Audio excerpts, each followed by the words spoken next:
चलो भाई आज शुरू करना है। अभी तक हमने ये देख लिया कि अगर चार्ज मैग्नेटिक फील्ड के अंदर चलता है तो फोर्स लगता है, मैग्नेटिक फोर्स। अगर चार्ज मैग्नेटिक फील्ड के अंदर चलता है तो मैग्नेटिक फोर्स लगता है, जिसे हमने लॉरेंज मतलब पहले F बराबर QEB sin थीटा से पढ़ा, उसके बाद फिर लॉरेंज फोर्स पढ़ा, एक्सेट्रा एक्सेट्रा। ठीक है, बात समझ में आई। तो अब क्या पढ़ना है? अब हमें ये देखना है कि अगर कोई करंट कैरिंग वायर किसी मैग्नेटिक फील्ड के अंदर रखा गया तो क्या उसके ऊपर फोर्स लगेगा। ठीक है, यानी अभी तक हमने फोर्स देखा है चार्ज के ऊपर जब वो मैग्नेटिक फील्ड में चलता है। हम लोग फोर्स देखेंगे करंट कैरिंग वायर के ऊपर। ठीक है, तो इसके लिए भी जैसे हमने पहले वहां पे बताया था, इसके लिए भी हम आपको पहले से एक बात क्लियर कर देते हैं कि करंट कैरिंग वायर जब मैग्नेटिक फील्ड के अंदर रखा जाता है तो ऐसा जरूरी नहीं है कि हमेशा फोर्स लगी जाएगा। कुछ कुछ केसेस ऐसे हैं जिसमें फोर्स नहीं भी लगता है। तो हम बता रहे हैं, सुनिए ध्यान से, कि अगर आपने वायर को यूनिफॉर्म मैग्नेटिक फील्ड यानी B vector is equal to constant, ठीक है, में आपने रखा है, ठीक, तो इस तरीके से ना रखिएगा कि करंट की डायरेक्शन मैग्नेटिक फील्ड के अलोंग हो, यानी थीटा का वैल्यू कितना हो 0 डिग्री, या करंट की डायरेक्शन मैग्नेटिक फील्ड के अपोजिट ना हो, यानी थीटा का वैल्यू 180 डिग्री। बात समझ में आ गया? ठीक है, तो अगर थीटा का वैल्यू 0 डिग्री या 180 डिग्री नहीं है तो उस कंडीशन में वायर पे फोर्स लग जाता है। लेकिन अगर ऐसा कुछ है कि वायर का जो करंट का डायरेक्शन है वो मैग्नेटिक फील्ड के साथ पैरेलल है या एंटी पैरेलल है, इस सिचुएशन में फोर्स नहीं काम करेगा। आई बात समझ में? तो यानी कि जो हम टाइटल पढ़ने जा रहे हैं उसका हेडिंग पहले डाल दिया जाए और हम उसके अंदर समझ काफी कुछ चुके हैं। टाइटल है magnetic force on a current carrying wire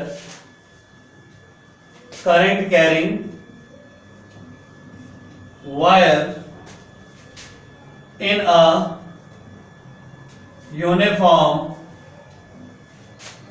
magnetic field, यानी कि हम मैग्नेटिक फोर्स के बारे में पढ़ेंगे किसके ऊपर? एक करंट कैरिंग वायर के ऊपर, जो कि कहां रखा गया है? यूनिफॉर्म मैग्नेटिक फील्ड के अंदर रखा गया है।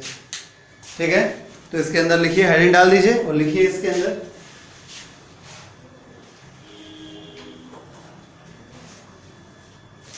लिखिए कि when a current carrying wire is placed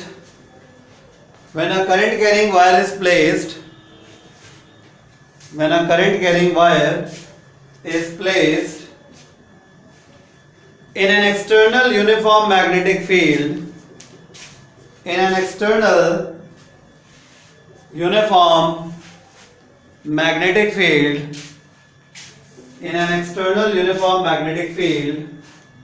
in such a way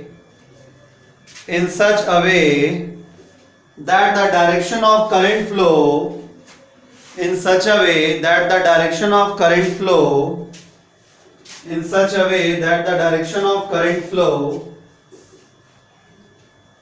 in the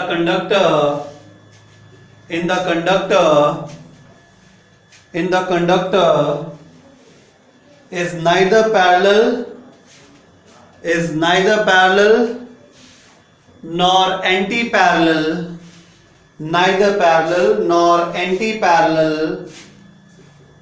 with the direction of magnetic field,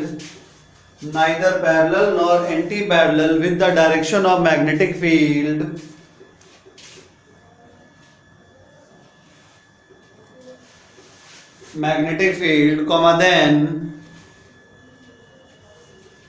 a magnetic force acts on the current carrying conductor, then a magnetic force acts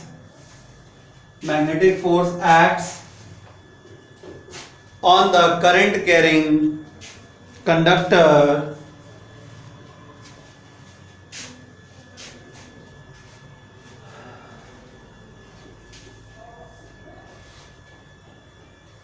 conductor. ठीक है, full stop.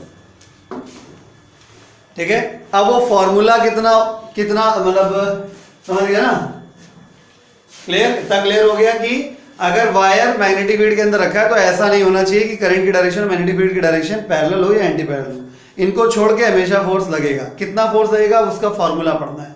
ठीक है, तो अगली heading बढ़ेगी expression for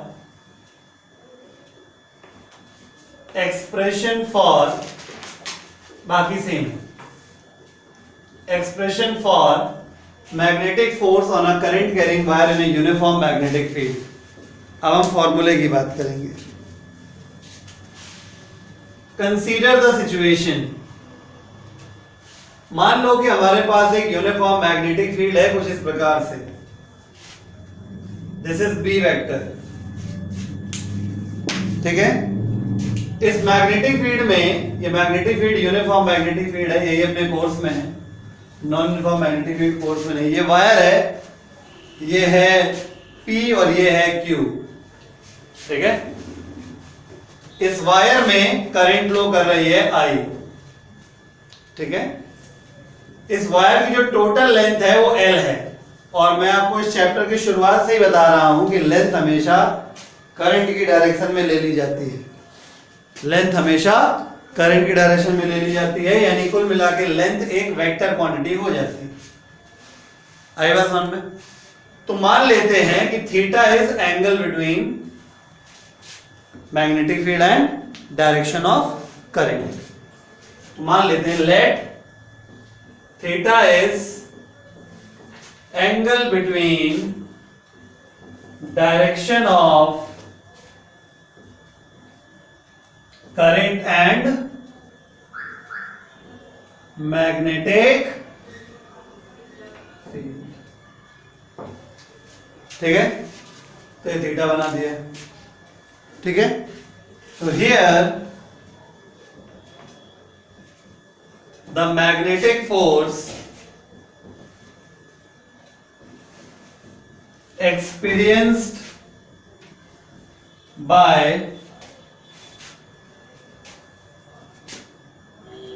the current carrying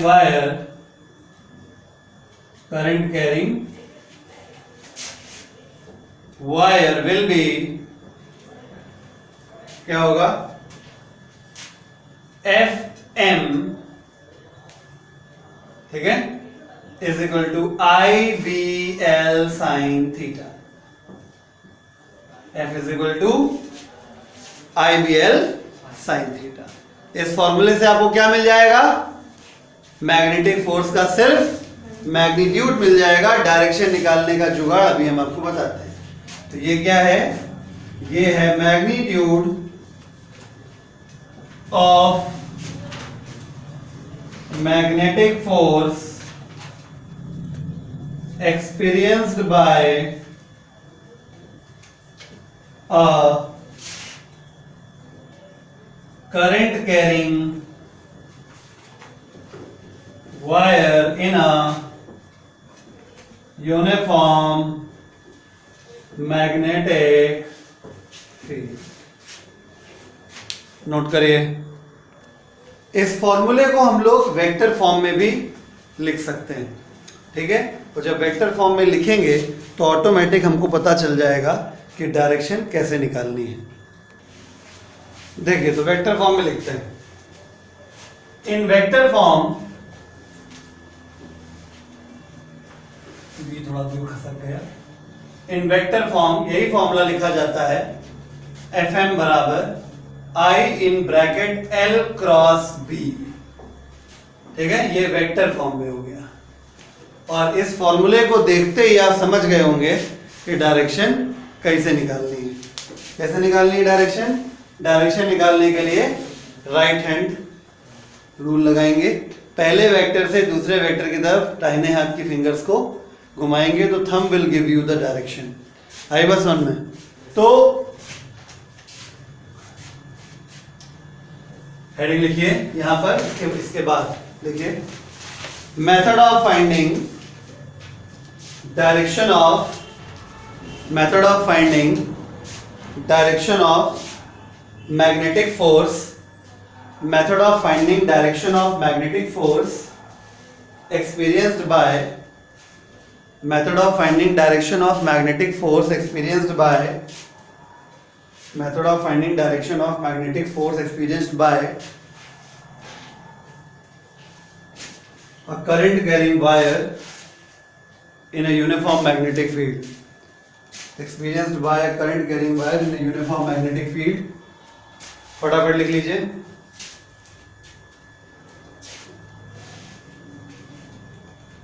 बोले लिखिए. If we turn the fingers of our right hand, if we turn the fingers of our right hand, if we turn the fingers of our right hand from L vector to B vector, from L vector to B vector, L vector मतलब current की direction, ठीक है. From L vector to B vector, comma then the stretched thumb of right hand, comma then the stretched thumb of right hand, stretched thumb of right hand, stretched thumb of right hand will give, stretched thumb of right hand will give direction of magnetic force experienced by the current carrying wire, will give the direction of magnetic force experienced by the current carrying wire. ठीक है, तो चलिए practice कर लेते हैं, practice कर लेते हैं. ठीक है, देखिए पहला एग्जांपल हम आपको दे रहे हैं कि मान लीजिए कि आपके पास ये एक यूनिफॉर्म मैग्नेटिक फील्ड है जिसकी दिशा अंदर की तरफ है, पॉइंटिंग इनवर्ड्स. इसमें जो वायर है वो करंट की डायरेक्शन ऐसे है इसमें. ठीक है, तो बताइए कि इस वायर में फोर्स किधर किधर लगेगा. बी अंदर की तरफ है और आई ऐसे है. एल की डायरेक्शन ये हो गई. ऐसे करेंगे तो उंगलियां ऐसे तो मुड़ नहीं पाएंगी, ऐसे कर देंगे अगर तो उंगलियां ऐसे नहीं मुड़ पाएंगी. ऐसे करिए, नहीं समझे. एल यानी करंट की डायरेक्शन में फिंगर्स हो गई, फिर घुमाएंगे मैग्नेटिक फील्ड तरफ. मैग्नेटिक फील्ड किधर है, अंदर की तरफ. तो थंब किधर आया, इस तरफ. ठीक है, तो इस तार पे जो फोर्स आया वो इस तरफ आया. समझ में आ गई. इन द सेम वे अगर मैं इधर कर देता हूं, डायरेक्शन ऑफ करंट रिवर्स कर देता हूं, तो फोर्स अपोजिट डायरेक्शन में. अगर मैं ऐसे करता हूं,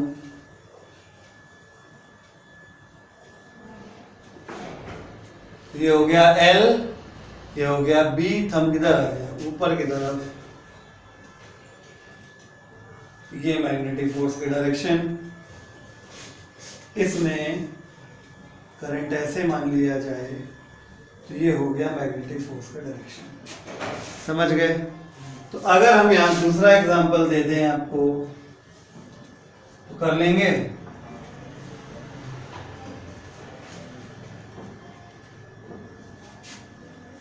एक दो तीन चार. ठीक है, इसमें क्या हो जाएगा, ऐसे करंट है, मैग्नेटिक फील्ड बाहर तरफ है, थंब अंदर आ जाएगा. ये हो गया डायरेक्शन ऑफ मैग्नेटिक फोर्स. ये हो गया डायरेक्शन ऑफ मैग्नेटिक फोर्स. ये हो जाएगा डायरेक्शन ऑफ, है ना. इसमें क्या आ रहा है, ऐसे तो आएगा ही. हाँ, डायरेक्शन ऑफ मैग्नेटिक फोर्स. इसमें भी हो गया डायरेक्शन ऑफ. ठीक है, कॉपी. आइए क्वेश्चन नंबर 15 करते हैं अब. सॉरी 18, मेरी शीट का क्वेश्चन नंबर 18 है. ये एनसीईआरटी का 4.5 होगा. ये एनसीईआरटी का 4.5 होगा.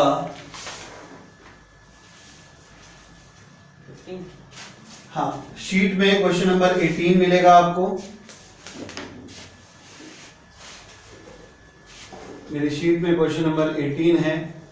ये एनसीईआरटी में 4.5 फोर्थ चैप्टर एक्सरसाइज का 5वां सवाल। जो लोग ये वीडियो देख के नोट्स बनाएंगे उनके लिए मैं क्वेश्चन पढ़ रहा हूं। लिखा है, what is the magnitude of magnetic force per unit length on a wire carrying a current of 8 ampere and making an angle of 30 degree with the direction of uniform magnetic field of 0.15 Tesla. तो चलिए अब धीरे धीरे पढ़ के हम सारी value लिख लेते हैं। तो पहली बात, फाइंड द मैग्नीट्यूड। आपको सिर्फ मैग्नीट्यूड ऑफ फोर्स निकालना है, वो भी पर यूनिट लेंथ। यानी पहली बात तो अकेले फोर्स नहीं निकालना है, फोर्स पर यूनिट लेंथ निकालना है। ठीक है। दूसरी बात, डायरेक्शन नहीं चाहिए, सिर्फ मैग्नीट्यूड चाहिए। आगे बढ़ते हैं। वायर में जो करंट फ्लो हो रही है वो 8 एम्पियर है। ठीक है। Making an angle of 30 degree with the direction of uniform magnetic field. ठीक है। मतलब जो वायर है वो कितना एंगल बना रहा मैग्नेटिक फील्ड साथ? 30 डिग्री। जो यूनिफॉर्म मैग्नेटिक फील्ड है उसकी वैल्यू 0.15 टेस्ला है कि नहीं है? है कि नहीं है? तो बस अगर आप समझदार इंसान हैं तो आप समझ गए होंगे कि जब कभी कोई करंट कैरिंग वायर किसी मैग्नेटिक फील्ड में रखा होता है और उसका एंगल 0 डिग्री या 180 डिग्री नहीं होता है तो पक्का वायर पे एक मैग्नेटिक फोर्स काम करता है जिसका फॉर्मूला IBL sin थीटा होता है। इस फॉर्मूले में फोर्स अपॉन लेंथ आ जाएगा। अगर मैं लेंथ को इधर ले आऊं तो इधर क्या बचेगा? IB sin theta. Force upon length बराबर I हो गया 8, B हो गया 0.15 और sin थीटा यानी sin 30। इससे काटेंगे 4 और 15 चौको 60 यानी 0.6 आएगा। क्या न्यूटन? गलत, न्यूटन पर मीटर, क्योंकि आपने फोर्स पर यूनिट लेंथ निकाला था। ठीक है। इसी को आगे बढ़ाते हुए हम आगे सवाल कर रहे हैं, मतलब इसी को आगे बढ़ाते हुए क्या अगला सवाल बताने जा रहे हैं। मेरी शीट में क्वेश्चन नंबर 19 पाया जाता है, एनसीईआरटी में ये 4.6 पाया जाता है। और जो लोग ये वीडियो देख के नोट्स बनाएंगे उनके लिए मैं क्वेश्चन बोल रहा हूं, लिखो। A 3.0 centimeter wire carrying a current of 10 ampere is placed inside a solenoid perpendicular to its axis. The magnetic field inside the solenoid is given to be 0.27 Tesla. What is the magnetic force on the wire? ठीक है। तो पहली बात ये कि my dear, आपको हमने solenoid जब पढ़ाया तो हमने एक बात बहुत ध्यान से बताया। मान लीजिए कि ये हमारे पास, चलो मैं फिर दोबारा बताने की कोशिश कर रहा हूं। ये सोलेनॉइड है और ये सोलेनॉइड की एक्सिस है। ठीक है, क्लियर? जो मैग्नेटिक फील्ड होती है वो सोलेनॉइड की, वो अलोंग द एक्सिस ही होती है। ये बात आपको पता है, राइट? चाहे इधर बना लो चाहे इधर बना लो, जैसी तुम्हारी इच्छा, क्योंकि मैंने करंट अभी शो नहीं किया है। ये मैग्नेटिक फील्ड का डायरेक्शन है। ठीक है। तो अगर कोई वायर सोलेनॉइड की एक्सिस के साथ कोई एंगल बनाए, ये एक्सिस है, ये वायर है, ये वायर है और ये एक्सिस है। ठीक है। क्वेश्चन में कहा गया है कि वायर जो है वो सोलेनॉइड के एक्सिस से परपेंडिकुलर है, मतलब ऐसे है। ठीक, clear?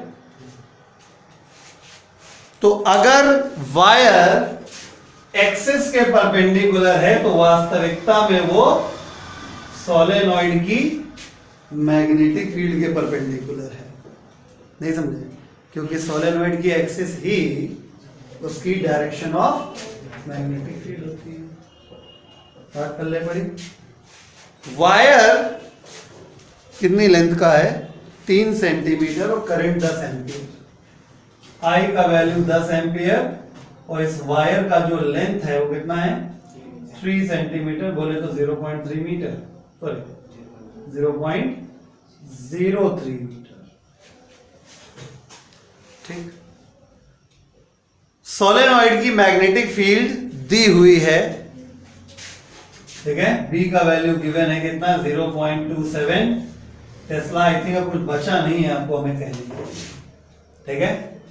Current carrying wire magnetic field में है, एंगल 90 डिग्री है, लेंथ वायर भी दी हुई है, मैग्नेटिक फील्ड दी हुई है। क्या फोर्स नहीं आ जाएगा? फोर्स ही पूछा गया था मैग्नेटिक फोर्स का। तो मैग्नेटिक फोर्स इक्वल टू कितना होता है? IBL sin theta. तो मैग्नेटिक फोर्स आई कितना है? 10, बी कितना है? 0.27, एल कितना है? एल 0.03 और sine theta sine 90 value 8। Answer आएगा 8.1 इंटू 10⁻⁻² न्यूटन।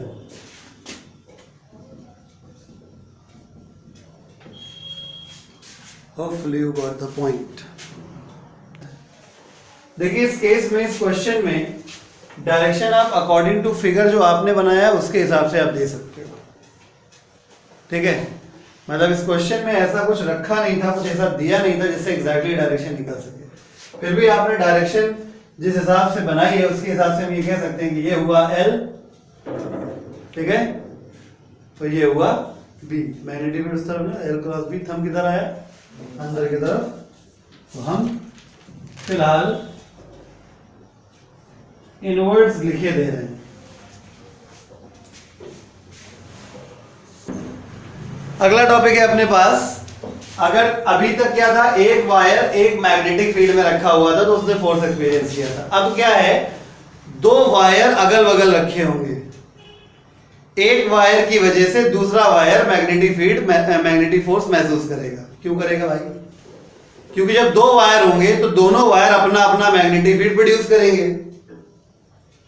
तो हर वायर अपनी मैग्नेटिक फील्ड की वजह से फोर्स नहीं महसूस करेगा, लेकिन पड़ोसी वाले की मैग्नेटिक फील्ड की वजह से फोर्स महसूस करेगा। बिल्कुल उसी तरीके से जैसे आप और आपका पड़ोसी, आप पड़ोसी घर अगर जाएंगे, आप अपने घर में रहें और पड़ोसी घर में रहें, जब आप अपने घर में होते तो बहुत फ्री महसूस करते हैं, कोई दबाव नहीं, कोई टेंशन नहीं, एटलीस्ट जब तक घर में कोई मारने पीटने वाला आइटम ना हो तो।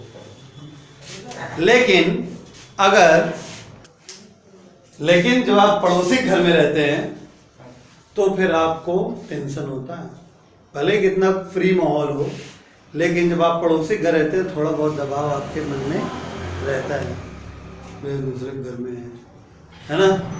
तो कुल मिला के यही बात यहाँ पे भी है कि अगर आप इमेजिन करिए कि आप 2 तार अगल बगल लगा दें, इसमें भी करंट फ्लो कर रही है, सपोज I1 कह देते हैं, इसमें भी करंट फ्लो कर रही है, सपोज I2 कह देते हैं, दोनों के बीच का गैप अगर D है, ठीक है, तो दोनों वायर अपना अपना मैग्नेटिक फील्ड प्रोड्यूस करेंगे, ठीक है। चलो एक नीला कर देते हैं और एक तार करिया कर देते हैं, ओके। तो काला वाला तार अपनी मैग्नेटिक फील्ड जब बनाएगा तो उसकी डायरेक्शन किधर आएगी? आउटवर्ड्स। बात को समझिएगा बहुत ध्यान से, मैं क्या बताने जा रहा हूं, ठीक है। और नीला वाला तार जब मैग्नेटिक फील्ड अपनी बताएगा तो किधर आएगा? इनवर्ड्स। क्या कर दिया मैंने? इसका आउटवर्ड था तो इसको डॉट होना चाहिए था,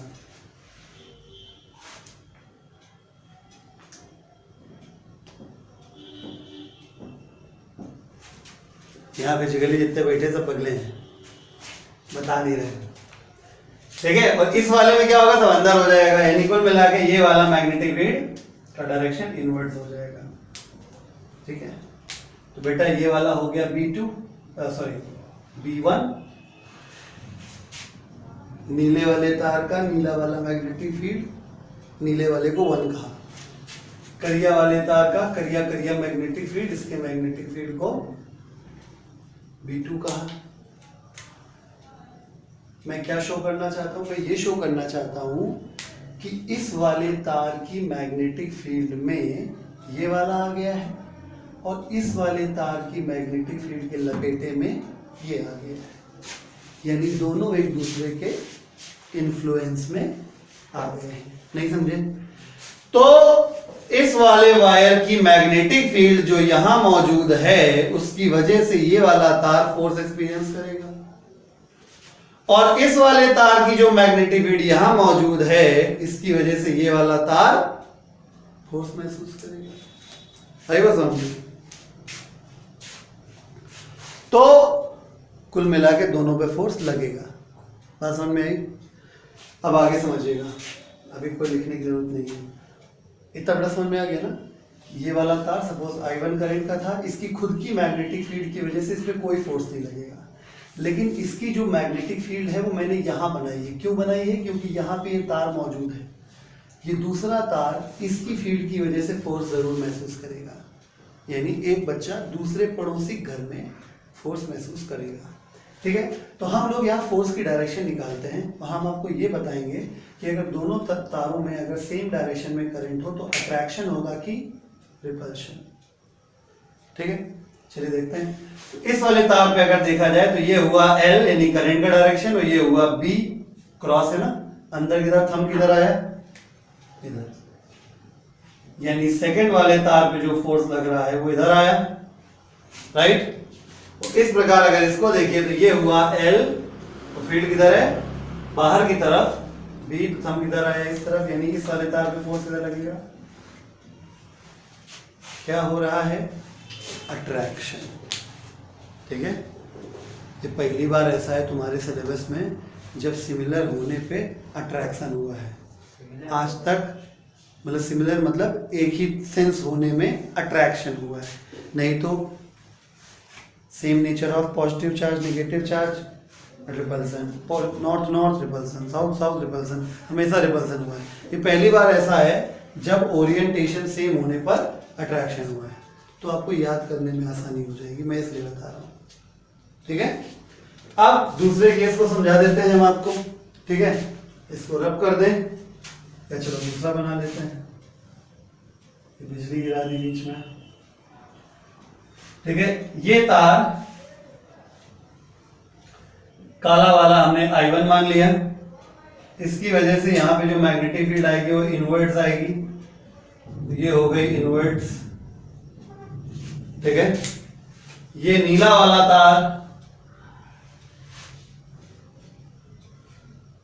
इसमें करंट हो गई I2, ऐसे अपोजिट कर दिया, तो इसकी वजह से जो मैग्नेटिक फील्ड आएगी इसमें भी इनवर्ट्स आ जाएगी, तो यहां भी डायरेक्शन जो हो गई वो इनवर्ट्स ही हो गई। ठीक है, सेपरेशन हमने अभी इनके बीच का क्या माना? डी माना। क्या डी का इंपॉर्टेंस क्या है बाद में देखेंगे। फिलहाल इतना पता चल गया कि ये काले वाले तार का मैग्नेटिक फील्ड B1 है और ये नीले वाले तार का मैग्नेटिक फील्ड B2 है। ठीक, डायरेक्शन ऑफ फोर्स निकाला जाए। इस वाले केस में देखिए ये हो गया L और क्रॉस होने की वजह से अंदर घुमाना पड़ेगा, उंगली टूट जाएगी। क्या करें? L, इसकी बात कर रहा हूं, इस वाले तार की L, ठीक है ना, क्रॉस B, ठेंगा इथे, यानी ये हो गया direction of force on first wire. In the same way ये है L, ऐसे समझिए, नीचे की तरफ करंट का डायरेक्शन L और B किधर? अंदर की तरफ, थंब किधर आया? राइटवर्ड्स। ठीक है, यानी पहले तार पे, इसको पहला तार कह दो, इसको दूसरा कह दो, इसको पहला तार कह दो, इसको दूसरा तार कह दो। पहले तार पे फोर्स इधर, दूसरे पे इधर, यानी कुल मिला के रिपल्सन। आई बात समझ में? यानी कि अगर दो वायर आपस में पैरेलल हों तो वो दोनों अगर दोनों में करंट फ्लो कर रही हो तो दोनों में करंट फ्लो होने की वजह से दोनों की मैग्नेटिक फील्ड बनेगी, और इस स्थिति में हर वायर दूसरे वाले वायर की मैग्नेटिक फील्ड की वजह से एक फोर्स महसूस करेगा। ठीक है, इस दोनों के फोर्स की वजह से इसे अट्रैक्शन भी कह सकते हैं और रिपल्शन भी कह सकते हैं। ठीक है, अट्रैक्शन कब होता है? जब दोनों वायर में direction of current same sense में हो, और रिपल्शन कब होता है? जब दोनों वायर्स में direction of current opposite sense में हो। ठीक है, तो पहले आप हेडिंग डालिए, magnetic force between two parallel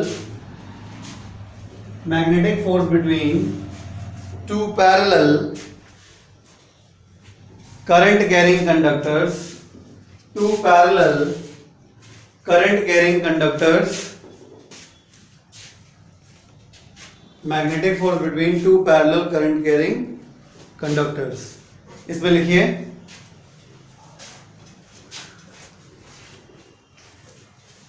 when two current carrying conductors are kept parallel to each other, when two current carrying conductors are kept parallel to each other, comma, then by the virtue of magnetic field of each other, by the virtue of magnetic field of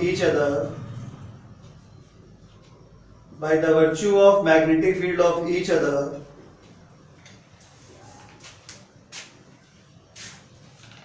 they experience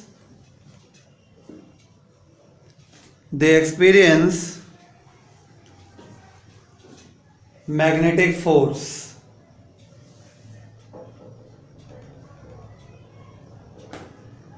ठीक है, full stop। if direction of current is along the same sense, if the direction of current is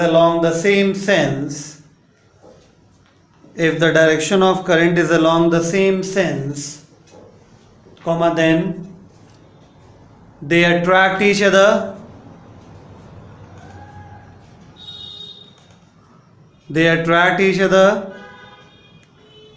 and if the sense of current in both is opposite,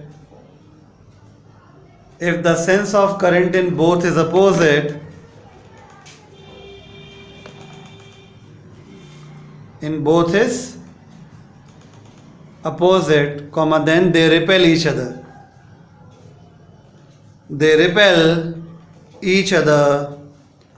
as follows,